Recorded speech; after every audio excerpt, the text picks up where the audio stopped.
Hey everyone, my name is Sam. Thanks for checking out this video. If you get to the end and liked it, then give it a thumbs up, hit the subscribe, and the bell notification button. As always, I wanted to tell you about the books that I read in the month of June? I'm gonna say June. I hope it's June, if not last month. As always, I wanted to tell you the books that I read, spotlight some favorites, not favorites, and then just some generally sarcastic lesson jokes I learnt along the way while reading these books. So this month I read Dark of the West by Joanne Hathaway, Sky Without Stars by Joanne Rendell and Jessica Brody, The Invisible Library by Genevieve Cogman, The Mighty Heart of Sunny St. James by Ashley Herring Blake, The Call by, I don't know how to say the author's last name, I'm sorry, it's really Irish, but here's the picture, you can see the name on it. Blood and Sand by C.V. Wick. Keep wanting to say S.V. I don't know why. C.V. Wick. This Mortal Coil by Emily Suveda. European Travel for the Monstrous Gentlewoman by Theodora Goss. Sorcerer to the Crown by Zen Cho. The Lost Coast by Amy Rose Campetta, but I sadly DNF'd this. Lady Chatterley's Lover by D.H. Lawrence. The Binding by Bridget Collins. We Set the Dark on Fire by Taylor K. Mejia as a reread. Chasing Lincoln's Killer by no, I'm thinking Ron Swanson. I don't know why. Ron Swanson. Is it James Swanson? Maybe it's James Swanson. Whoever's name is on the cover, literally like photoshopped in here beside my face. Beware the Night by Jessica Flack. Fox by Nadine Brandes as a reread. Dive Smack by Demetra Brodsky. Mistress of the Ritz by Melanie Benjamin. The Call of the Rift Flight by Jay Waller. Fire by Kristen Kishore. The Priory of the Orange Tree by Samantha Shannon. Oh my god, this is like a weight. And lastly, Romanov by Nadine Brandes. So I think, again, I'm going to do, like, least favorite to most favorite. So we end on a higher note, right? That makes sense. So I think my least favorite book this month was, unfortunately, Sorcerer to the Crown by Zen Cho. This wasn't everything that I was hoping it would be based on the cover, based on recommendations from friends. And it has such, like, stellar reviews on Goodreads, but it's just not something I enjoyed, really, like, at all. I was quite disappointed, actually, so oh well. I think my most surprising read was a bit of a toss-up between Lady Chatterley's Lover and this book, but this one just did surprise me more. I wasn't expecting to like Lady Chatterley's Lover just because it was an older book from like a decade ago, but I didn't hate it by any means. But this one, The Call of the Rift Flight, surprised me. This is like a smaller publisher release. It's blurbed as Philip Pullman meets Avatar, but it doesn't really have many ratings on Goodreads, and the ones it does have are mediocre at best. And as someone who's trying to read a lot more content from Indigenous authors and with Indigenous main characters, I find a lot of the time they fall into genres that I don't necessarily enjoy reading myself, so that does take away from my enjoyment. But this was a wonderful surprise in like the most fantastic of ways. I am so excited for the sequel, The Call of the Rift Vale, that comes out I think in late 2019 or beginning of 2020. I'll have to triple check, but it's fantastic. It's like sort of a dystopian future / past, and it's got a lot of political intrigue. There's a little bit of magic, and there's a lot of like clan inner turmoils between certain tribes. Be forewarned too, I don't really know the significant difference between like terminology like tribe and clans. They're just, right, you know what I mean? So there are these people in these communities that like used to be parts together, and then they moved geographically, and then there was climate change and just chaos, and there's so much politics going on in here, and I loved the characters so freaking much. And I really wish more fantasies would have at least Indigenous main characters rather than we are getting lots of new content, especially from Canadian publishers now, about people who are resilient, and a lot of poetry and stories of survival from residential schools in the 60s scoop, which is fantastic. But I feel like that's something that I as a white person don't know about that, but we need books for Indigenous people themselves, that they know this, they went through that, to read to see themselves in a positive light. And I feel like this is an excellent example of that. And my favorite, it was a toss-up between The Mighty Heart of Sunny St. James, which was fantastic. Ashley Herring Blake has not disappointed me yet. I can't wait for her book in 2021, I think it is. The next one, something about Clementine, is the title. But anyways, I loved that book, but it got inched out a little bit by The Binding by Bridget Collins. I have an arc of this. I'm going to have to buy a finished copy of it. I wish I had read this before. So this book came out actually, I think, like 6 months earlier in the UK than it did in Canada, or North America at least. And they released, I think it was Waterstones, these versions that had like purple sprayed edges to match this. I'm like, oh, and now that I've read it, and I'm like, damn it, why didn't I find a way to get it? But this book was fantastic. It had a surprise male-male romance in here too, which I wasn't expecting. The concept is honestly just insanely freaking interesting. If you could take all your bad memories and wrap them up and put them in a book and hide them, would you do it? And then there's those complex of like, but the good and the bad in our life make us who we are. And are you getting rid of the bad because it's just so painful, or are you getting rid of the bad so you can go do more bad, right? And what are people going to do with those books once they get it? Are they going to blackmail you? Are they going to sell it? This thing of like essentially like forcing people, because you can't accidentally, like you can't steal someone's memory without their consent, but forcing people to give, like through blackmail, to give memories to you, and then you hide them and like blackmail them and like extort. It's insanely, this whole book like blew my mind. I ran through it in I think a day, and it was fantastic. I'm going to follow this author, and I need to find one of those stupid editions of this book. And I swear it was from Waterstones, but I'm not selling an organ to pay for it, so that'll be interesting. Now for some lessons. I had a little bit of faith restored in all these Disney live adaptation remakes coming out with Aladdin. People can disagree with me, but I thought Aladdin was actually a really good adaptation. I liked the music, I liked the cast, I liked Will Smith as Genie. Fight me on that.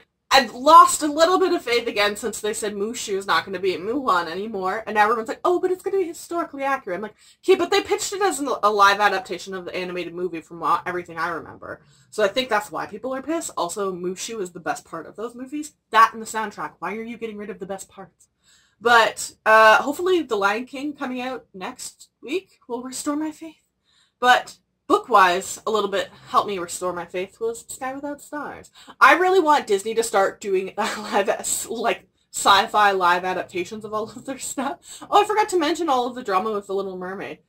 Imagine sitting there screaming that a fish, a mermaid, should be white. Also, I found out this week that Sebastian's supposed to be a Jamaican crab, but the accent is Trinidadian. It's been a very weird week. But anyways, I want to see live sci-fi readaptations of all of their stuff. I know how weird that's going to be, and I'm kind of here for it. Because it's working out really well for me, for the most part, with all of the books that are getting sci-fi readapted. With the exception of Once and Future, which I didn't really end up liking, I feel like the sci-fi elements, the sci-fi light books that have been coming out, if you will, have just been, like, stellar. And Sky Without Stars is no exception. This is fantastic. Yes, just a big ol' yes. My god, I just, thought for 1 second, I was like, can you imagine if Rumpelstiltskin or, Medusa was set in space? Or the Minotaur? Oh my god.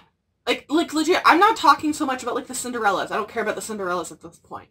Give me, those, lower key that people have, cult loves for, like Persephone and Hades too, but put it in space. It's just gonna become cooler, I promise you. So this month, The Invisible Library and Sorcerer to the Crown. I don't know why I'm saying stone. Just reminded me of, hype can do you wrong sometimes. These books were so freaking hyped up to me by so many people, and they were my lowest rated books of the month, unfortunately. Hype did me wrong, okay? Real wrong. Fire made me realize that I'm like a sponge to water when it comes to, books that are, about women not being, just mothers and, not just one true loving everything, and, women who have, relationships before they meet their husband, and I'm trash for that stuff. My goodness, I want more of that stuff in books. Sure, you can eventually, I'm fine with falling in love eventually, just don't be stupid love. But, have someone have casual relationships, that's the big appeal of, Mass's books, too. It's she's not one true loving her first person, right? And I feel like that makes the character more real and gives her more growth, and it shows that, people grow and change and morph and things affect them. And I love that. Especially, people who are no, I don't think I want to be a parent. I just don't think that's something for me. I can like kids, but I just don't want to be a parent. Do you know how mind-blowing that is to read in YA Lit? So I've already said this before, but The Cauldron of Light just reminded me of how few YA Lit books there are with Indigenous main characters, and how badly this needs to happen. If we're actually going to talk about having diversity, this is an actual one, in the book industry, I mean, outside of publishing, staffing and everything that is predominantly still white, but we need to be realistic about what diversity is. It's not just having, one year of Asian releases, which fantastic year for Asian releases. I want to see that keep going. And the year before, we had a lot of big releases from African American authors. That is fantastic. I want to see that keep going. But we need to be acknowledging that we have other minorities. And I feel like I'm pulling my hair out at this point of having to state this, but like, I literally can only think of Rebecca Roanhorse as a mainstream Indigenous publisher, and author published, and she's brand new. Like, brand new. And why? Like, there's tons of Indigenous authors writing out there. So why do we have a hard time publishing, mainstream publishing, works by Indigenous authors or having authors with Indigenous main characters? I know of one author who is Karen Licks. She said when we had her in the TV and Beyond group before that the sequel to Sanctuary does have a Blackfoot character. She spoke with the First Nations Métis Inuit liaison that she had at her school because she was a teacher, and she's from the south of Alberta where that is community. So she's doing her research on that, hopefully. Why is that so rare? Like, we had someone announce this week that they're doing a Peter Pan retelling set in modern day, I think, Chicago, and she literally specified on Twitter that she is not playing around with the Indigenous rep. She's done with the anti-Indigenous rep when we do Peter Pan retellings, and she's actually reaching out to those communities. I literally, like, weeped in my office. Like, I'm not even Indigenous, and I can see the vast, like, massive hole in this industry of writing Indigenous characters. And and having Indigenous authors, it's mind-blowing to me. So, yeah. The call and dive smack this month helps me realize that sometimes it's, like, good to step outside your comfort zone. Like, these books surprised me. Dive smack was, like, sort of recommended to me by my friend Christy, I think, and then the call was suggested to me by my friend Melanie, and they were, like, pleasant surprises. Maybe it was because I was like, please don't hate it, please don't hate it, please don't hate it. One was a thriller, one's like a dystopian horror thriller thing, but I enjoyed both of them. Mistress of the Ritz helped me realize how little I actually know about, like, France. Like, we love to drag France about, like, World War II occupation and, like, they just let the Nazis roll in. But I want more books about, like, the French resistance-y stuff. Like, we've had a lot of, like, women, like, in Britain flying in and going, like, spies. But I want to know, like, the people who stayed here. Because, like, I think it was in Sarah's Key, but the main character, the female, the woman, says something like, someone was like, oh, well, like, the Nazis didn't keep records, and she kind of cuts her colleague off. She's like, the Nazis didn't do this, the French did. And I feel like there's just a lot, like, not actually acknowledged and known and researched about France during occupation. Like, that there were some people who did some pretty deplorable things, but there's a lot of resistance, and I want to read more about that sorts of stuff. Like this, I had no idea. I knew the Ritz was a hotel, but I had no idea that these people were real and what they did. And the hotel industry would be immensely specifically interesting to, like, read more about, because they had access to those Nazis and, like, had to serve them and could overhear it and sort of stuff. Lady Chatterley's Lover just helped me, like, reaffirm. If you ban a book, I just want to read it more now. Also, banning books is immensely stupid. Please don't introduce mythical plagues into your plot at the very beginning and then, like, never really explain it and, like, half explain it at the end. Please stop doing that. I think the last lesson I learned this month wasn't really associated with a specific book that I read, but we got news that we're getting another Hunger Games book, like a Pan Am prequel, and, like, I heard another Hunger Games book and went, oh dear God, no. And figured they were going to do a sequel to Katniss and Peeta's Kids or something like that. No. They're going 64 years. And fight me, we're going to the Meg's Hunger Games. There's no way we're going to such a specific year, 64, when Megs herself would have been a teenager, and not going to the Meg's Hunger Games. I'm excited as holy hell. I also think I'm like a foreseer of some sort, because I literally, like, 2 days before the news came out, I literally checked on Goodreads. I was like, no, Suzanne Collins still doesn't have anything coming out. I wonder if she'll ever write anything again. Or maybe she's writing under pseudonyms like J.K. Rowling, but her publisher doesn't, like, accidentally release the information to the public. Like, that was weird. That's very weird. Oh my God, wait, I just realized I forgot to put in my monthly haul, because I did keep myself very controlled. Very controlled. And when I purchased this month, and a bunch of it wasn't even actually me purchasing it. So, there's not enough to do its own video, so I'm going to throw them in here. I'm actually going to cheat a little bit too, because some of these, like, were bought and then I got them, like, the day after in the mail because it was Canada Day, but it was actually sitting at my depot, like, on the last day of the month. And I just feel like I'm probably not going to buy many books in July, so I could slip them in here. So this month I picked up Red, White, and Royal Blue by Casey McQuiston. I was going to get it through the library. The holds list was massive, and I wanted to read it in the month of July, which I have actually already done, for a K-pop reading challenge. And I actually really enjoyed this. Loved it. Highly recommend it. Can't wait for the adaptation. Hopefully it comes. I know it's been purchased. I also have no self-control and picked up Eve of Man by Giovanna and Tom Fletcher when I was at Indigo. It's so pretty, and all of the things I was hoping when I looked at the arc happened. So it's all like foily with the gold, and then underneath is like this maze thing with people on the top and bottom. And I've heard nothing but fantastic things, and someone told me on Instagram that I mentioned it on my Instagram stories. They went and read it, and it's one of their favorite books now. So that was awesome. And against all odds, she survived the first girl born in 50 years. They called her Eve. And I'm excited to read this. My beautiful, wonderful friend Joanne was also really sweet and sent me a belated birthday gift, copy of Shadow and the Flame by Mindy Arnett, which is the sequel to Onyx and Ivory, which I had up there. I thoroughly enjoyed that book last year. I'm so excited to read this book. And I love that it's like the same size. I know that like some people like it when books get bigger and bigger. I love when books are like literally the same size in a series. It's fantastic. And I'm excited to read this.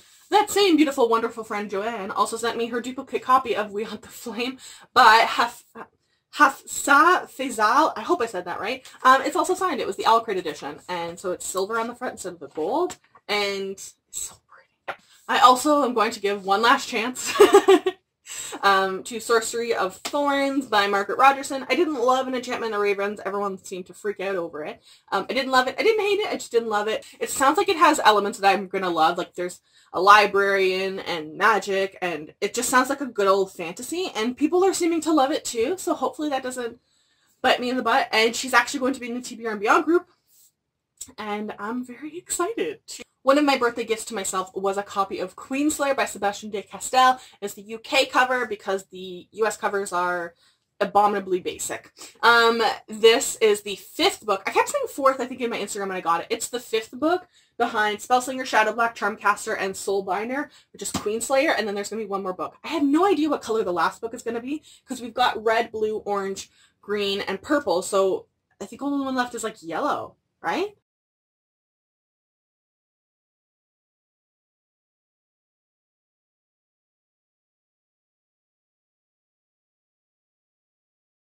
And I don't know how that would look.